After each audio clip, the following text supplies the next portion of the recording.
ព្រឹកប្រលឹមព្រៃព្រឹក្សាបញ្ចេញសម្រស់ស្រស់ស្រាយរាត្រីថ្ងៃចោទីក្រុងបើកភ្លើងពណ៌ឆើតឆាយឋានសួគ៌លើដីខ្មែររុះរីសម្បូរសប្បាយខ្យល់លំមកបកស្រែបីតងឲ្យរមមិនជើញមិត្តចិត្តឆ្ងាយរដូវប្រាំងយើងទៅលេងអង្គរឆ្លងឆ្នាំសប្បាយនៅសាទរក្រៅពីនេះមានបុណ្យសមុទ្រសាគរហើយប្រលានថ្មីសម្រាប់ហោះចេញចូល25ខេត្តក្រុងភ្ជាប់គ្នាជាទម្រង់ជាដែនដីនៃក្តីសង្ឃឹមសូមស្វាគមន៍មកកម្ពុជា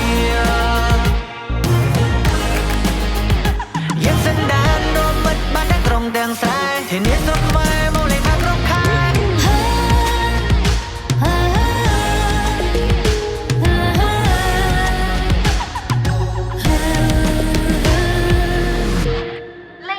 And gentlemen, welcome to Cambodia. ឈានជើងប៉ះផ្ទាល់ដីសវណ្ណសូមស្វាគមន៍ក្រុមឈានសាំងព្រោះតែនាងគឺជាភ្ញៀវសំខាន់ពួកយើងធ្វើដំណើរមកឆ្ងាយខ្មែររះក្នុងចំណោមបូកកាយយើងលើដៃសំពះក្រុមគ្នាកម្ពុជាជំរាបសួរសុខសប្បាយស្នាមញញឹមមិនចាំងចិនស្មងប្រាំរសាល្អនខ្ចង់សម្បត្តិបេតិកភណ្ឌរាប់ពាន់ឆ្នាំឈរមកហាញសម្រ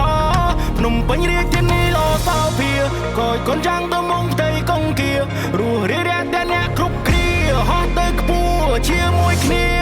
សូមស្វាគមន៍មកកម្ពុជាយើងសន្តានរួមមិត្តបានទាំងក្រុងទាំងស្រែធានាស្រុកខ្មែរមកលេងបានគ្រប់ខែ